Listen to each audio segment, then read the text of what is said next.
everyone! So today I'm going to be doing a different type of video than I usually do. It's assembling this shoe rack that I recently got from IKEA. I know I've heard a lot of stories of people having a hard time putting it together, so I'm going to be learning along with you guys and putting this together myself. And so I hope this helps some of you, and let's go ahead and get into the video. So today my assistant is going to be my furry little friend here, Moki. You might recognize him from some of my other videos. He loves to help me out when I'm putting things together. He loves to be the little assembly helper.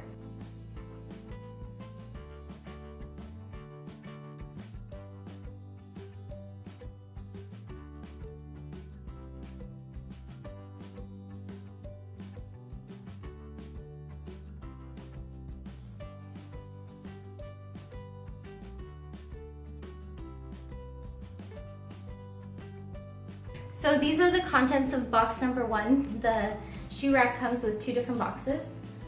So here we are. I have the instruction booklet right here as well. So we'll try to see how to put this thing together. Can't lie, I'm a little bit intimidated by this. Let us just try. So the first page, it looks like it just lists all the parts and screws that come with the product. And then the second page looks like it's just putting together the contents of the first box. So both of the boxes are labeled 1 or 2. So I just opened the contents of the number 1 box, which looks like we're gonna be putting together first. And then it also came with this tool kit. So it comes with a lot of screws and other things. This is the second box. It's labeled 2. The first box we already opened was labeled number 1. So I figured common sense that one needs to be opened first and put together.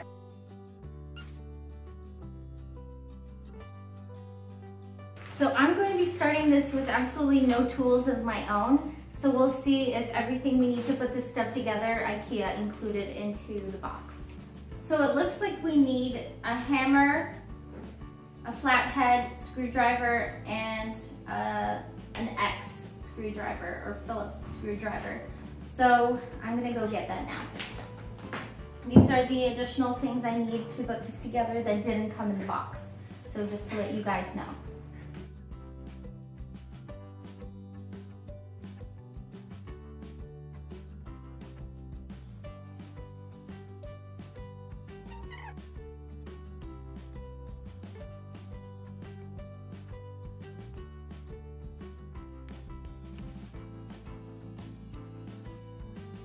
You want these to be snug, but not super tight. I can see the paint cracking a little bit. Comes with the territory.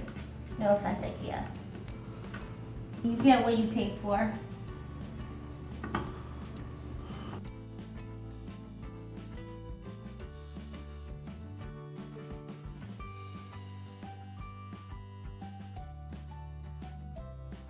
Also, another thing to point out is that there's holes here on this side.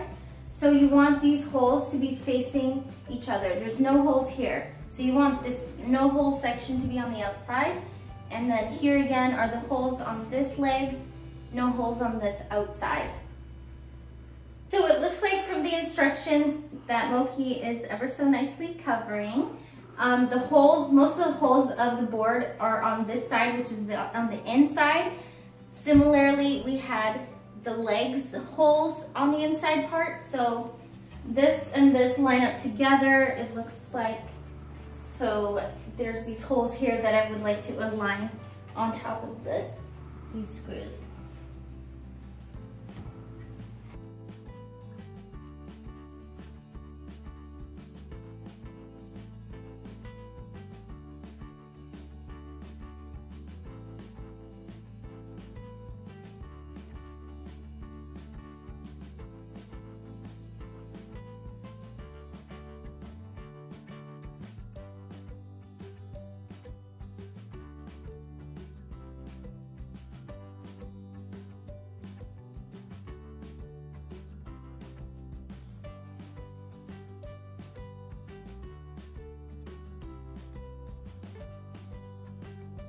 So according to instruction number 4, we are to use the smaller little L-shaped thing, for lack of a better word, instead of the bigger one. So that's what we're going to do.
So it looks like there's two different sets of rails here that we have.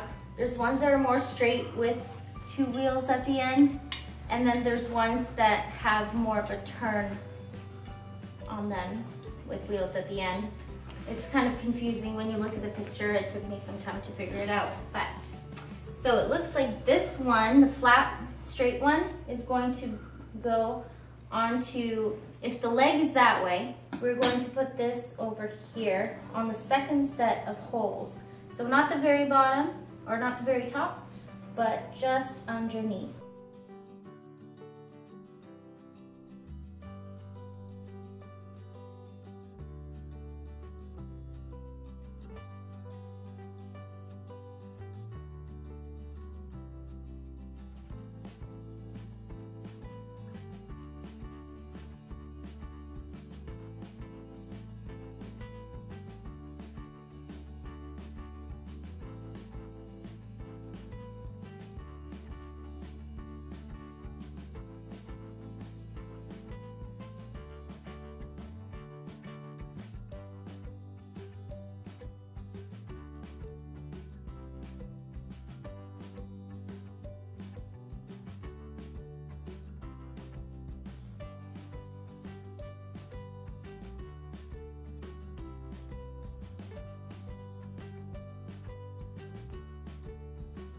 So we're on step number 10, and it looks like we have to start opening box number 2 because there is a piece missing here from box number 1. There is no long piece of wood. So let's start opening box number 2.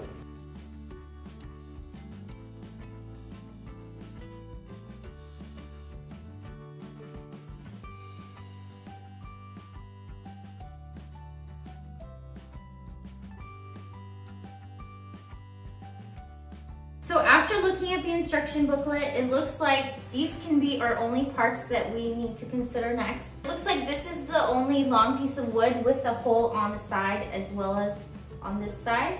So we're going to use this because this is different. This is the one we need. Whereas these ones, this is on its own different, and these two are exactly the same. So the second box, this is what we found. This is the part we need for step number 10.